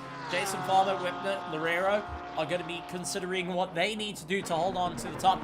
The likes of Jeffrey LaRue, Henry Platt. I mean, this is going to be a proper run. And who is going to pull the trigger first? With 26 minutes to go, it is all on for our drivers to really start to figure out their plans here. It's on. Who's going to pull the trigger first? For the likes of Whipner and Lerero, that's going to be an act and react situation between one another, both on a fresh set of tires, to see what they can do as we keep an eye on Martin Rotenbach getting all out of shape behind Jaco Nadir. That Ferrari getting absolutely caught out left, right, and center. Anton Lammers got the drive up through Eau Rouge, keeps the pressure on Riley Henning, trying to see if he can get on by, and late on the brake, can't quite get it done, and doing everything he can to get that little bit of momentum. Where is this all gonna go? Drivers trying to do that last minute planning. This is a last minute chat to the team of what are we gonna do? Who's gonna be able to pull the pit stop and get it done and dusted? As we do see the 44 of Jan van Zyl, the last of the running racing snails, stays out on the circuit, and despite having a little bit of salt poured on to the team, they are absolutely sticking and seeing it through. And I gotta say to Mr. Van Zyl, well done. Where the rest of the team, unfortunately, you've had problems, you're out there, you're still giving it the push, you're seeing it through to the end, and that is what we love to see drivers do. Give it that final little bit of chutzpah to see their way into this race. The 101, unfortunately, Christian Zetzman stopped out, and drivers having to really go offline. This is a difficult situation. Zetzman moved forward, but man oh man, we saw Henry Platt having a bit of a moment as he came charging over the hill, and suddenly seeing a car there. Let's quickly go on board and go to a helmet cam of it. So, going up to Eau Rouge, we do know Zetzman has lost it at the top. Comes through the right-hander into the left, and there's the car on the racing line, and that is a difficult situation, a last-minute call to go out wide. Thankfully, to straighten up the steering wheel and not to go and have that rear kicking around, which is so prone to happen to the Lexus, and Henry Platt is one of the many drivers that got away from that. Jochen Deere fights out against Martin Rotenbach that little bit further, trying to see where they go. De Villiers, Miller all keeping on, but it's Christoph Peterson 6 seconds back, now needing to clear likes of Darren Miller out there. Sean Herrero going to be going and giving the blue flags to the runners and saying, listen, I need you to keep on going. So still a lot of time between drivers. Keegan Bowen with a drive-through penalty, unfortunately, for track limits exceeded, and has completed all these pit stops. Going to be absolutely kicking himself on that one, which takes him out of the fight for the pros. And further down the order, he's going to slip right through into the Pro-Am grid and be rather frustrated on that last run. But for third place of the Pro-Ams is still alive and well between Nodia and Rotenbach. Chris Bimster and Conrad Martin hold on to first and second as it stands, but yet to do their final stops and yet to give it that final little push. Everyone trying to see what exactly is going to be that ultimate climb up through the order. Who's going to be able to stand on top come the end of this race? Round 5 of the EG Evolved ACC GT3 Championship. The final round 5 for 2025 here in RaceFace.Pro. And it's still all on the cards for everyone to really dial it up for the week in terms of the world of ACC to ensure they stay in for the fight, to stay in with an absolute charge of note. Savesh Basan getting around Henny Porkita, who is now going and trying to get himself out and going at top end. So Basan has really gone for a stellar run at the moment. Jason Farmer waiting and biding his time.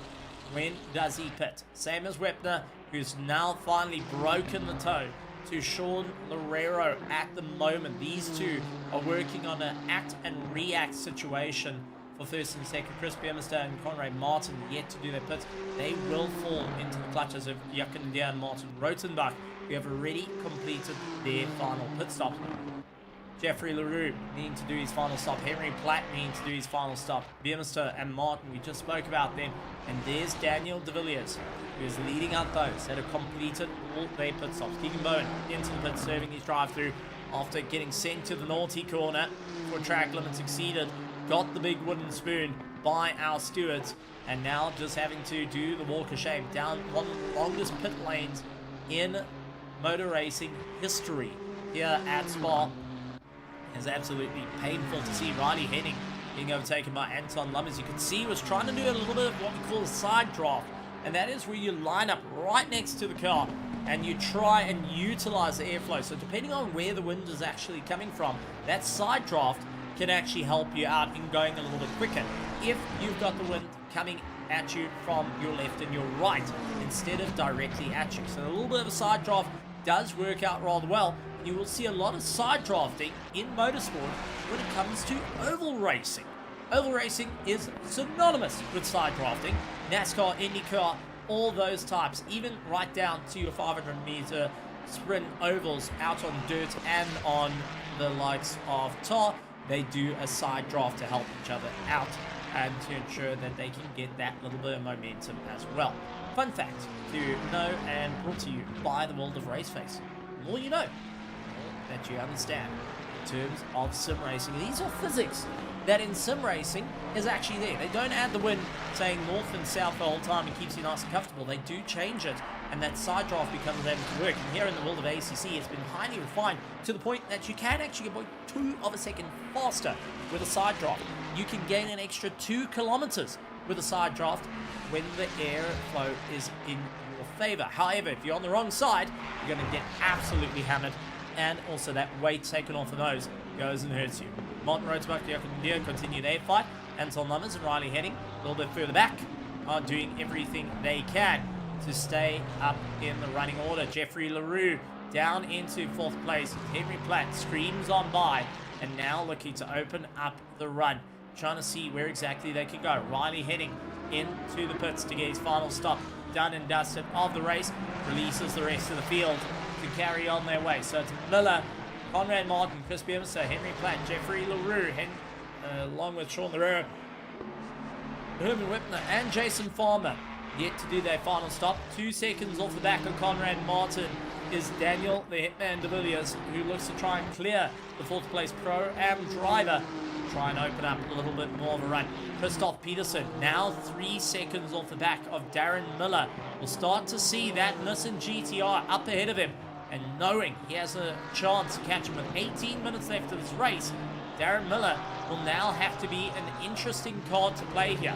Either to go and save fuel or continue a solid fight out on circuit with that low fuel. He's going to have to either pit or get into a fight to back up his teammate, but at the same time it does compromise his place in the race as well, wanting to get ahead of Alan Passon, who is currently 20 seconds back at the moment from the likes of Darren Miller. So there's all these little fundamentals that you got to think about while you are racing, and where are you planning to go. And this is where it goes from a driver championship to a team championship, and you've got to see what exactly is going to be the clever idea, where you want to go. And it's really difficult as a driver to just get your foot off the throttle to let the guys go through, or to get your elbows out to defend each of the running order. Yakundia and Martin Rosenbach once again can't get away from one another. And Nudia just having the legs in that Mustang, getting away from Martin Rosenbach at the moment, going and accelerating up towards the order. Conrad Martin now seeing Daniel de Villiers lining up side by side. Conrad's going to hold the outside line, the racing line, hard on the brakes, gets it in through the corner and gets ahead. So de Villiers up into 7th now with Conrad Martin firmly behind him. Martin knows that he's not in the fight with the pros, but he didn't want to make it too easy for de Villiers to go and get on by. Side by side between Rotenbach and Nordia, heading into Les Coombe. Down the gears they go, down towards 2nd. It's a swing around the outside early on the power.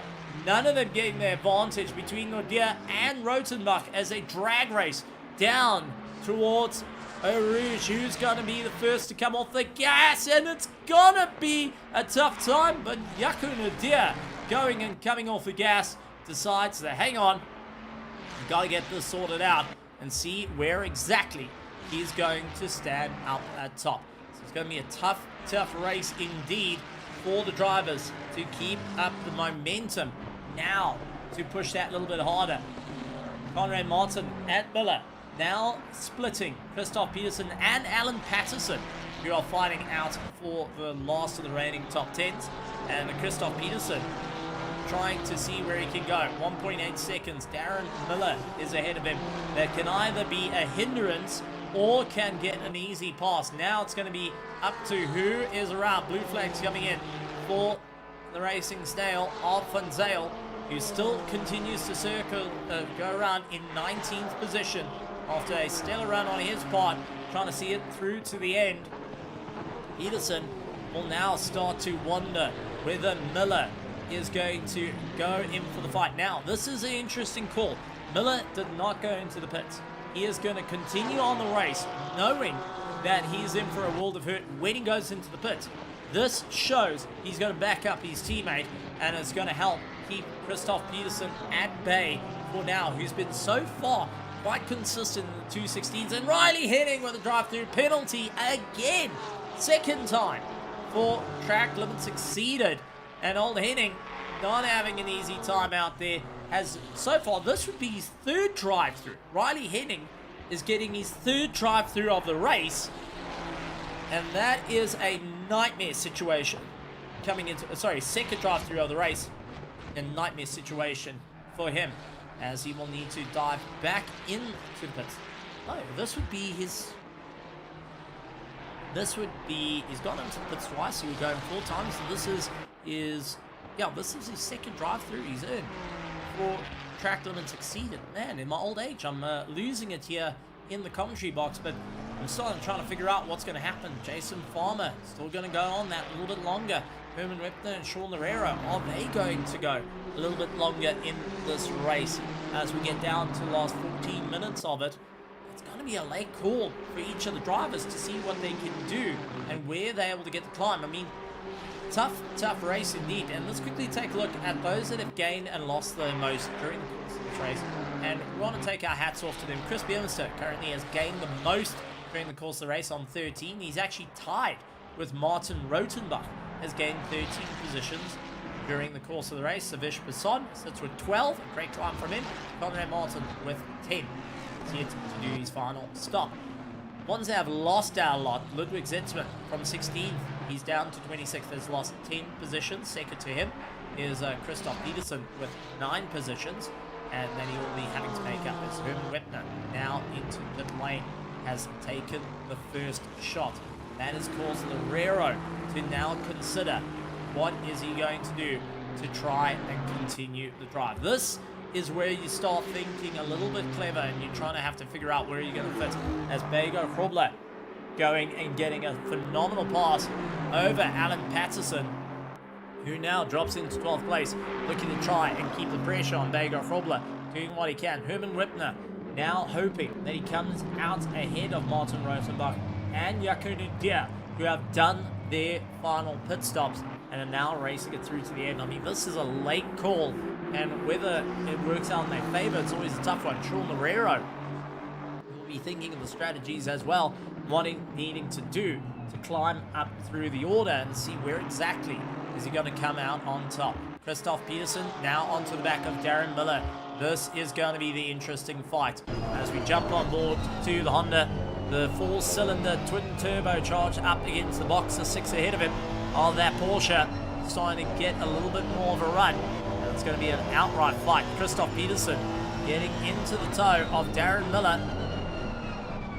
Late on the brakes, trying to get the pass, trying to figure out where to get on by. I do see one of the Trail Bullets team, that is one of the Trail Bullets team out on circuit trying to keep going. And Miller now needs to get elbows out to go for a defense at this current point to try and hold back the likes of Christoph Peterson. We can hear him absolutely going through the revs of the car, trying to push out a little bit harder, knowing that Christoph is a rather quick driver who will look for a gap, and we could see the closing up under braking there as Christoph is not afraid to really come off of the trail brake a little bit earlier, come off the brake and allow the car to roll into the corners that little bit more and force a way through, trying to figure out where to get a doorway to clear on by Darren Miller as he goes out wide. Christoph Peterson not able to get the momentum through, now starting to hemorrhage time, losing out to De Villiers, who is up ahead. Chris Biermeister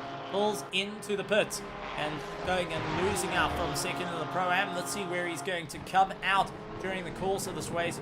Wetner ahead of Rotenbach, and contact coming in for the likes of Peterson onto Miller. He was late on the brakes there, sent it for the inside line, and unfortunately landed up, clipping the rear of Darren Miller, who was able to save it. I give him his due. That was not an easy save to pull off, but Darren Miller managed to get it done, and Christoph Peterson, sensing this need of urgency to clear past the teammate, did exactly that. Went for that dive, went to try and make it work out, and now needs to figure out how to get a charge through. The last lap time was a 2:18.3. Daniel De Villiers with a 2:17.2 has gone right up the road. Wepner currently leads out the Pro-Ams, have completed all their pit stop, with Chris Heineke splitting second place of those who have completed all their pit stops for the Pro-Am. Martin Rotenbach and Jaco Nudia running in third at the moment. Jason Farmer, is he going to pit this time around? Sean Loureiro and Henry Platt, Jeffrey LaRue, all trying to keep an eye on towards it. Daniel De Villiers up into fifth. Now, the time is coming as we do see Jason Farmer go an extra lap. He is going to push it as far into this race as possible to stay up ahead of the likes of Daniel De Villiers. Loureiro is going to be the next one to consider whether he gets into the box. Henry Platt as well, along with Jeffrey LaRue, who are currently running second and third of the Pro-Am. They're going to lose out to Daniel De Villiers. So the question is, do they lose out to Christoph Peterson and the likes of Darren Miller and Bego Grobler, Alan Patterson as well, as they try and make their way around? Jaco Nudia losing out a little bit of drive, now has Anton Lammers hunting him down and trying to see where he can get a little bit of a gain in this race. Anton Lammers keeping the pressure on Jaco Nudia, waiting for just that opportunity where Jaco goes out and loses out that little bit of time. Riley Henning still yet to do that drive-through penalty. Will have to get it done rather shortly after a rough race, and will be thinking of the strategy. Henry Platt into the pits. Jeffrey LaRue going to continue that extra lap. So the Griffin Sim Racing team, first, second, and third on circuit, going for a very interesting run for their race and going that extra mile at the moment. Daniel de Villiers will start to get that report that the team is going a little bit longer in the race. Conrad Martin is going to try and push a little bit further into the race for the Pro-Am division, hoping to clear the likes of Herman Whitner, who's currently 11th position as it stands. Christoph Peterson up into 6th and right there in camera shot, waiting for his opportunity to close up to Conrad Martin, see where exactly he can come on by. Henry Platt in 8th position, lose out to Darren Miller as he clears on through. The question is Bago going to clear on past Henry Platt? Yes, he does, along with Alan Patterson to join him with a bit of company. Herman Whitner going to be the next one to come on by and will be smiling ear to ear. Doesn't have to fight too hard. Full position up into that top 10 overall. Christoph Peterson trying to push a little bit harder to get on to the back of Conrad Martin, the next of the cars to clear before he could start eyeing up the sharp end of the field and see where is he going to get on by. Anton Lummers looking around the outside, just not quite having the straight line on the Mustang. Can he go a little bit later into likes of Eau Rouge? Keep it tight, get the drive up the hill, clean exit, and now right into the slipstream of the Mustang, just not able to close that gap. Unfortunately, Yakundia, running a very, very low downforce car, is getting that extra bit of drive to give him that 1 or 2 kilometers further needed to push his way through the race. Christoph Pearson up against Conrad Martin. Sean Loureiro into the pits, now getting himself sorted out. Loureiro going and getting his pit stop done. Can he get out ahead of Herman Whitner for the Pro-Am division? Conrad Martin will need to go into pit lane, is fighting to hold tooth and nail against Christoph Peterson through Blanchemont, and Christoph not going and yielding as yet, will go up on the inside, and Conrad Martin, if he wants to go for the pit stop, is going to have to let Christoph come on by, and Conrad does follow behind. Interesting call for Conrad Martin to go that extra lap, and how much has got left in that tank to be able to go that little bit longer. Same as Darren Miller at the moment. Sean Loureiro starting to taper down the order and get a little bit closer to Herman Whitner. Depends on where he's going to be able to come out, as we see Anton Lummers and Jaco Nadir constantly keep the pressure on one another for 4th place in class as it stands, and all opportunities coming in, as it does look like the McLaren. Anton Lummers is getting the run through, trying to keep it all together, stuck on the outside, swings the car through, gets ahead of Jaco Nadir, and just before they get to Blanchemont, is able to start to open up the gap just a little bit more to Jaco Nadir. Sean Loureiro in pit lane still. There you go, Krobler clears on by. And now we keep an eye on Herman Whitner, who will retake the lead of the race for the Pro-Ams if Sean Loureiro can't get the drive. Sean Loureiro's too slow, and Herman Whitner gets the jump on Sean Loureiro. The undercut worked big time, and now Whitner 2.6 seconds ahead of Sean Loureiro, who holds on for 2nd in the Pro-Am division. And those have completed their final stops. Conrad Martin is going that extra bit longer to see if he can try keep at least 3rd in this race. He needs to clear Martin Rotenbach, who is a little bit further back at the moment. He needs to try and see if he can shorten that stop to get ahead of Martin Rotenbach, get out on circuit, and hold on to 3rd place with the remaining 4 minutes and 48 seconds left of this race, where we are seeing a huge turn of events coming in. Jason Farmer and Jeffrey LaRue yet to do their final stops. Jason Farmer is still continuing to go an extra lap further. LaRue's going to go an extra lap further. Both drivers are considering to take it down to the final 2 minutes for the final stop to be done, where the clock is at its absolute limit for them. They are pushing to go that little bit further, and I think Conrad Martin might be on that very same strategy as he starts to make his way. No, he's going to pull in the pit, going to make it rather the 2nd last lap to get the pit stop done and dusted.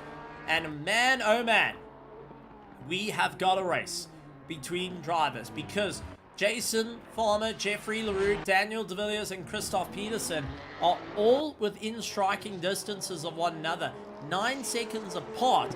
But when the pit stop comes in, Farmer and Leroux will fit right into the pack of De Villiers and Peterson for their pit stops. Remember, a drive through the pits is 75 seconds.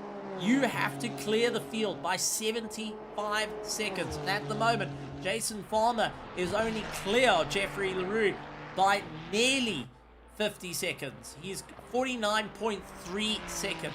So unless De Villiers lands up with a major mistake that costs him time, Jason Farmer will not be coming ahead of De Villiers, but might, just might, be able to get ahead of Christoph Peterson on the exit of pit lane. Conrad Martin now dropping down the order as Whitner takes over the lead of the race. Sean Loureiro 3.6 seconds back for the Pro-Am. So it is Whitner, Loureiro who are keeping that bit of momentum. Question is, Martin Rotenbach has gotten on by and now holds on to 3rd place in the Pro-Am and is giving it everything he can for the HSC team. So Martin Rotenbach now charges on as we do see Graham Kelly into the wall. Christian Zetzman getting a drive-through penalty. He's needing to serve, and unfortunately down to 28 cars as we have yet another retirement right before the end of the race. Graham Kelly trying to get the car up and going, sees that Martin Rotenbach is all over the back of him. Now it comes down to this. Jason Farmer, Jeffrey Leroux, did they make the right call? Here comes Daniel De Villiers clearing the likes of them. We'll be seeing Leroux in the pits. We'll be waving on by, saying goodbye Leroux, thank you very much on that run. Miller will have to get into the pits and he will drop out of the top 10. The question is Jason Farmer in the right place to get that pit stop done and dusted and get out ahead of Christoph Peterson? Because he's not going to be clear of Daniel De Villiers, who continues to get the climb. Jeffrey Leroux gets overtaken. De Villiers gets into 1st place. Peterson giving it everything he can. Farmer rolling. Has he got enough pace to get himself up and out ahead of Peterson, who comes charging up the hill? Farmer is out of pit lane, but hasn't got the straight line speed. And here comes Peterson onto the attack in the slipstream. Looks onto the racing line. Jason Farmer cannot compete for that last run. And it's going to be a down to the wire for 2nd place. 8 seconds away from De Villiers, it is Christoph Peterson and Jason Farmer brawling it out. Leroux and Miller into the box. Means Bagar Hrobla and Alan Patterson move up to 4th and 5th place at the moment. Herman Whitner keeping the distance. 2.8 seconds adrift is Sean Loureiro, along with Henry Platt joining into that top 10. He's in 8th place. Chris Heineke will take over 9th. Jeffrey Leroux coming out of pit lane will be battling to get the car going right as he sees Martin Rotenbach will be closing up on that relative. Martin Rotenbach holds on to 3rd place in the Pro-Am. Not too far behind him is Anton Lammers and Yaku Nordia, who keep that charge on as we got 20 seconds to go. De Villiers now leads the race. Peterson 8 seconds back with Jason Farmer hot on his heels, trying to figure out where to go. Darren Miller leaves pit lane, and everyone now completed with their pit stop. Whitner, Loureiro, Rotenbach holding 1st, 2nd, and 3rd of Pro-Am. De Villiers, Peterson, and Farmer currently hold for the top runningers. Jared McComb landing up with a bit of a problem. That was against Ravenous Motorsport Nissan GTR of Graham Kelly, and it looks like Riley Henning might have also been caught up in that mess as well. Landed up with a bit of work done to the cars as our leader comes across the line. Daniel De Villiers takes the victory here at Spa. Christoph Peterson takes 2nd place. Jason Farmer with 1 second away from Christoph Peterson. What a stellar run to the wire, and what a race indeed for our drivers. Herman Whitner making his way around the circuit, 2 seconds away from Sean Loureiro. Going through Blanchemont is going to be an absolute enjoy for him. down towards bus stop. He's fought it out. Loureiro and Whitner kept each other busy right to the line. 1.5 seconds separating first and second place of the Pro-Ams, and Loureiro flash of the lights saying, well done on a hard-fought fight. Martin Rotenbach has cleared the likes of Anton Lummers and will take third place here in round 5 of the EG Vault ACC GT3 Championship, right by here at RaceFace.Pro. Belgium, Spa-Francorchamps in the review mirror, and what a great race, and what a comeback coming in and being said by Antonio Gamble of Christoph Peterson after having that problem early on in the race. Wow, oh wow, folks, we have seen it all, to exciting times to rather interesting fights. We now get to see the drivers saying what a race it was, and many might be considering what they need to do to stay at the top for their championships as they come on by. But Daniel de Villiers taking the victory here tonight will definitely put a smile on his face. The question is, there's going to be a lot going back to our drivers to see what is going to be the running order as the rest of the field come through and getting themselves sorted out. What a drive, what a race, what excitement by each of our drivers, and honestly, a hard push by the entirety of the field. Jason Farmer able to get up into third place, 1 second behind. Christoph Peterson is going to be rather happy on his divisive run. Wasn't quite close enough to make that final impact, that gamble right at the end. Unfortunately, didn't quite favor them, but needed to be done when it came to an early great race. That being said, we're going to look forward to having a chat to our drivers after a stellar race indeed, and get a bit of an idea of what on earth happened out there as we do take a look back at some of the highlights while we have a chat to our drivers who are lining up by our commentary box to be joining us here in the world of RaceFace.Pro for the EG Evolved ACC Championship, and getting them just to have a little bit of time, compose themselves. De Villiers, Peterson, and Farmer taking the win in the Pro, with the likes of Whitner, Loureiro, and Martin Rotenbach taking first, second, and third of our Pro-Am. That being said, we do have our winner of the Pro-Am to come and have a chat to us, Herman Whitner, and let's bring him up. Herman, welcome to the commentary box, and first of all, what a race on the Pro-Am side. You and Sean Loureiro went to absolute wars with one another. 1.8 seconds separated first and second place. You seem to have got each other's number, and it was a race all the way through. How are you feeling after that, and keeping the championship hopes in there, in for the title, in for the run, for the final Pro-Am Championship of the ACC 2025 calendar? I'm happy, Stephen. Yes, yeah, he didn't want to let me pass. He was just too quick. As he went into the pits, I saw my gap. Don't know what happened with him, but I gained a 2 second off the pits, so that was my break. Well, it was an absolute run for you. How are you feeling at the start? I mean, 33 cars, Spa-Francorchamps, and it was actually rather clean, but I'm sure in the moment, middle of the pack, wasn't quite the best of moments for you. Yeah, this is one of the most difficult tracks for me. It's heavy on the penalties, so take it easy, take it safe. Had a good start, got lucky. Well, getting lucky is one thing, but you had to fight out for position. What was the game plan as it was evolving in the race? Because I'm sure what you started with wasn't what you finished with, especially with Sean Loureiro hunting you down during the course of this race. Yeah, I was just trying to keep in front. I went for a 60-40 split on the fuel. Keep the one stopper or the 1 liter for late in the race, and it worked out. Now, take a look. You second in the championship. Martin Rosenbach managed to hook a third. But as we say farewell to Spa-Francorchamps, we now head to one of the hardest circuits, one of the most technical circuits out on our calendar.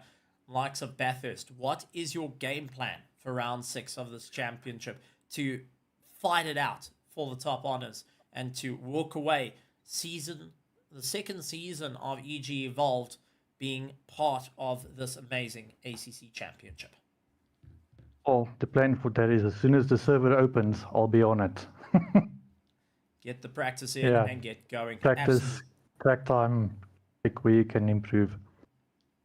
Absolutely wonderful, wonderful running. And before I let you go, after an incredible race, anything you want to say to your fellow competitors, to the likes of Sean Loureiro, who's hunting you down, to Martin Rotenbach, who's in the championship and leading it at the moment, to all the drivers and teams that you got to share the circuit with, and to our sponsors, EG Evolved and associate sponsors, along with our absolutely amazing petrol heads joining us every single week to cheer you guys on. You're allowed to add a little bit of spice to your competitors. I mean, you're in a fierce championship and you just went to war with the Griffin Sim Racing team, Sean Loureiro. Well, I'll say let's do it again next week. It was a good race, good challenge, good fighting, clean. That was nice. Thank you to all the sponsors. Thank you for your commentating. You really make it very exciting. Well, I mean, when you go and watch us back, trust me, it is just as exciting to watch it. I can't imagine how it was, and I can't imagine the smile that you must be having after a incredible race. But Herman, congratulations on the victory for the Pro-Am division, and looking forward to seeing you at Bathurst next week. Thank you, Stephen. Herman Whitner going and bringing in from our Pro-Am division. What a run on his part to take a victory ahead of Sean Loureiro. Was a incredible fight. One of our closest fights right through the end. Only gained one position from where he started. Started in 7th, got into 6th. But let's talk to a driver that got 3rd place, who started in 3rd and was 1 second off 2nd place. Let's bring in Jason Farmer to come and have a chat to us.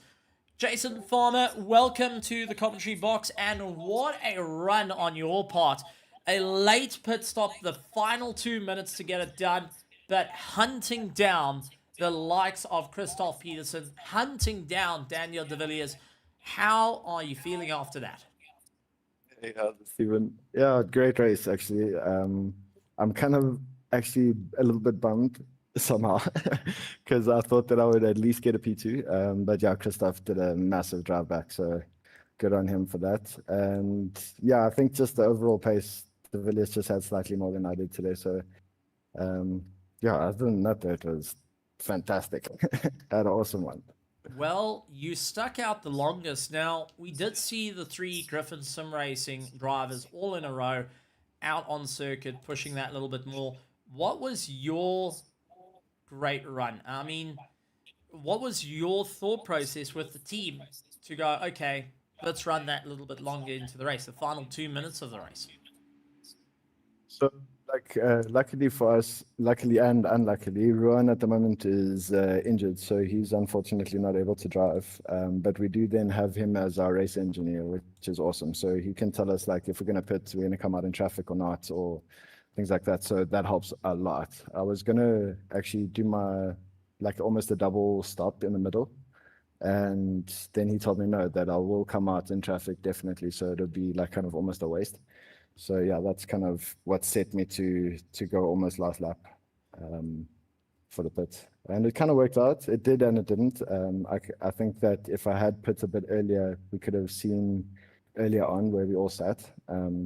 Maybe a little bit of extra push here and there. But yeah, I can't really complain. It was an awesome race. And yeah, just the only thing was the tires coming to the end of the stint. Jeez, those last 2 or 3 laps. So sketchy through a rouge.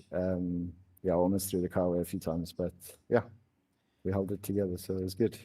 Now, taking a look, Bathurst, a circuit that you've done rather well in the past, from endurance racing to sprint racing, heading into round 6, what is your game plan to continue fighting in this championship, to try and get the edge over the rest of the pro field, and to get ahead of the likes of Bego Krobler, who is on 162 points? You've now managed to get a 3rd place. That's going to bring you a lot closer to it.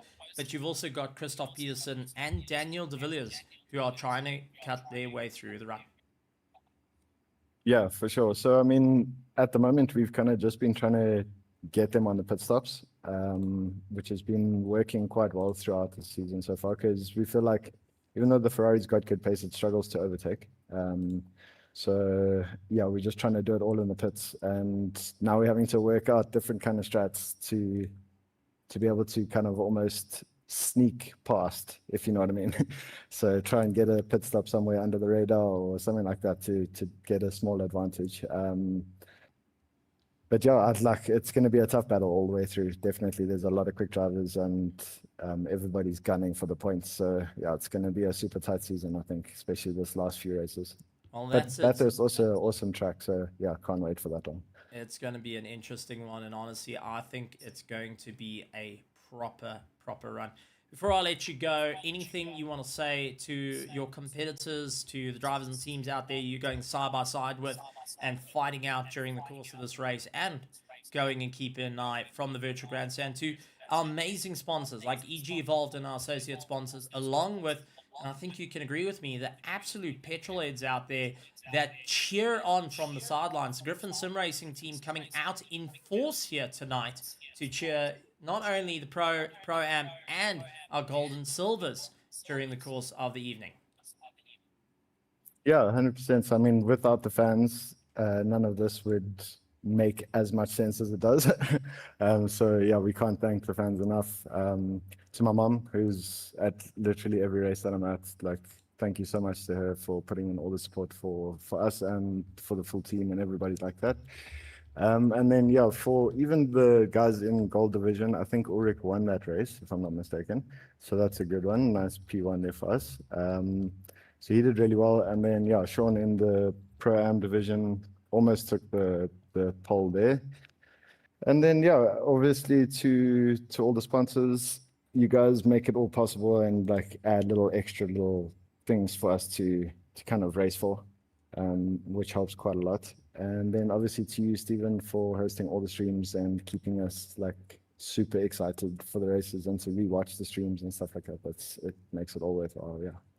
So yeah, thank you. Absolutely wonderful. And Jason Farmer, congratulations on a stellar run. Taking third place, 1 second adrift from Christoph Peterson in that LNR Honda. Jason Farmer, what a stellar run from his part to go and get his way up through the order. But that being said, folks, unfortunately, we won't have Christoph Peterson on air tonight, but has sent a couple of words.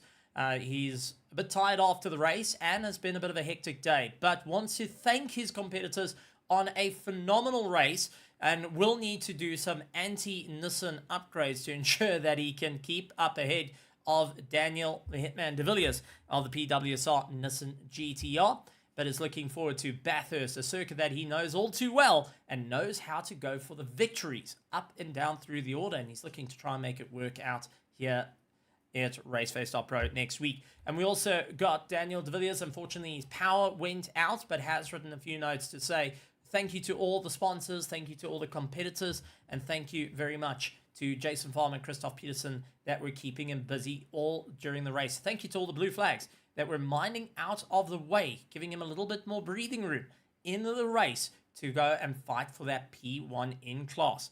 Well done to his PWSR teammates. He's looking forward to seeing what Bathurst has got to do in the Nissan GTR that many years ago took the victory up and down in the Bathurst 12-hour.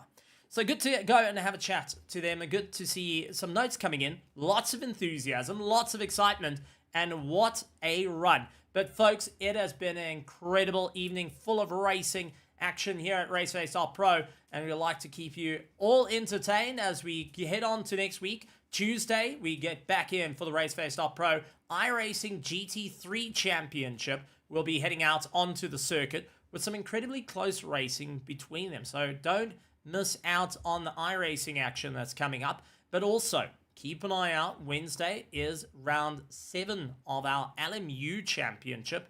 They'll be going and pushing as hard as they can with the likes of our ACC Championship on the Thursday. So if you want to keep up to date with all that's happening out here in the world of RaceFace.Pro, head over to SimGrid, look up RaceFace.Pro, join up, follow us, and see our calendar as we bring all the racing action throughout this year and the next, going on and on and on. A massive thank you to all our sponsors. Our title sponsor, EG Evolve Sim Rigs, engineered for precision and built for pure adrenaline, is the motto, and they are making dead sure to bring you some of the best specials coming in tomorrow and for Cyber Monday. Thank you to our associate sponsors of Team SBR, Rhino Utility, Virtual Motorheads, and Simulator Cave coming in to be a part of the show as well. And with Simulator Cave sponsoring a 16,000 Rand aluminium T-slot rig that by the end of this year will be a random giveaway to our drivers that have been competing all year long, all seasons long, and getting themselves up into the top running order. So we're looking forward to handing that out as a massive, massive prize. But folks, it's been exciting. It's been a wonderful time, and we look forward to seeing you out on the circuit, joining us racing. And if you're not going to be busy this weekend, we look forward to seeing you at the real racing tracks as well, and look forward to seeing you all live on air. My name is Stephen Koenig, and I would like to say thank you very much to Tim on our cameras, Jim, who's our flag marshal, who's been a very naughty boy and handing out those drive-through penalties. Tim, I hope you feel bad. That was a little bit on the hectic side, but thank you very much, folks, and most importantly, it's been an incredible time. You absolute legendary petrol heads, and we look forward to seeing you. Hit that subscribe button, hit the bell notification icon, join us here at RaceFace.Pro, join our Discord and SimGrid, and we'll see you next time right here at RaceFace. And like always, with round 5 now done and dusted, as we head for the countdown, well, might be the last of the countdown, so we hear good morning, good afternoon, good evening, and good night, everybody.